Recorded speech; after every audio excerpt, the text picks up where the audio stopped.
नेहमीचं तेच तेच खिचडी किंवा वेगवेगळे भाताचे प्रकार खाऊन कंटाळा आला असेल तर एक वेळेस अशा प्रकारे मटकी भात बनवून बघा. अतिशय चविष्ट आणि पौष्टिक आहे. बनवायलाही खूप सोपं आहे. उन्हाळ्यामध्ये किचनमध्ये जास्त वेळ उभा टाकायचं नसेल तर अगदी झटपट बनणारी ही रेसिपी नक्कीच एक वेळेस ट्राय करा.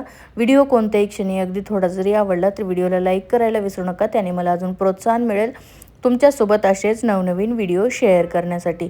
तर चला आज बनवूया एकदम चविष्ट असा मटकी भात. मटकी भात बनवण्यासाठी इथं मी तांदूळ घेतलेत. 1.25 कप तांदूळ मी इथं घेतलेले आहेत.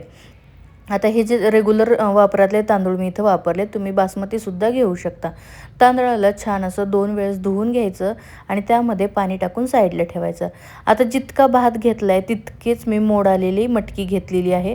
आता इथं मी मोड आलेली मटकी वापरली आहे. तुम्ही मूगसुद्धा वापरू शकता. त्याचाही भात खूप छान लागतो आणि अगदी चविष्ट बनतो. मटकीलाही स्वच्छ धुवून घ्यायचं. मिक्सरच्या भांड्यामध्ये आलं, लसूण, हिरवी मिरची आणि कोथिंबिरीचं वाटण करायचं. आता एक कुकर घेतला आहे. त्यामध्ये 2-3 चमचे तेल टाकायचं. त्यामध्ये तमालपत्र, दालचिनी, परत लाल जे चक्री फूल असतं ते टाकायचं आणि जिरे मोहरी टाकायची. वाटलेलं वाटण टाकायचं आणि मस्त असं परतून घ्यायचं. वाटण थोडंसं परतून घ्यायचं. त्याचा कच्चेपणा गेला की यामध्ये आपल्याला टाकायचा आहे एक कांदा छान असा बारीक कापून मी घेतला होता. तो कांदा यामध्ये टाकणार आहे आणि व्यवस्थित यालाही परतून घ्यायचं. कांद्याचा रंग हलकासा बदलला की आपण यामध्ये टोमॅटो टाकूया. आता इथं तुम्हाला हव्या तर भरपूर भाज्यासुद्धा तुम्ही यामध्ये घालू शकता. पण मटकीची चव थोडीशी दबली जाईल किंवा मटकीची ओरिजिनल चव यावी म्हणून मी दुसऱ्या भाज्या इथं वापरलेल्या नाही आहेत. आता हळद, लाल तिखट, गोडा मसाला किंवा गरम मसाला टाकू शकता. चवीपुरतं मीठ टाकायचं. व्यवस्थित असं मिक्स करून घ्यायचं. धुवून घेतलेली मटकी टाकायची. मटकीलाही आपल्या या फोडणीमध्ये 2-3 मिनटं छान असं परतून घ्यायचं म्हणजे चव मस्त उतरते मटकीमध्ये. आता नंतर आपण जे तांदूळ धुवून भिजत ठेवले होते त्यातलं पाणी काढून ते तांदूळही ॲड करायचे आणि मिक्स करून घ्यायचं. 2-3 मिनटं तांदळालाही परतून घ्यायचं म्हणजे एकदम मोकळा असं भात होतो.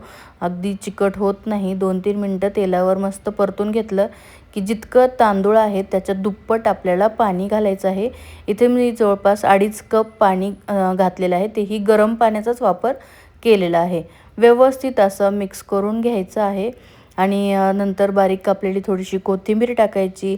व्यवस्थित उकळी येऊ द्यायची. उकळी आल्यानंतरच आपल्याला झाकण बंद करायचं आहे. या स्टेजला आता मी झाकण बंद करते आणि कुकरच्या मी 2 शिट्ट्या करून घेणार आहे लो टू मिडियम गॅसवर. बघू शकताय 2 शिट्ट्या झाल्या आणि कुकर थंड झाल्यानंतर मी हा काढला आहे आणि किती मस्त असा मोकळा सुटसुटीत भात तयार झाला आहे. मटकी आहे अतिशय चविष्ट लागतो.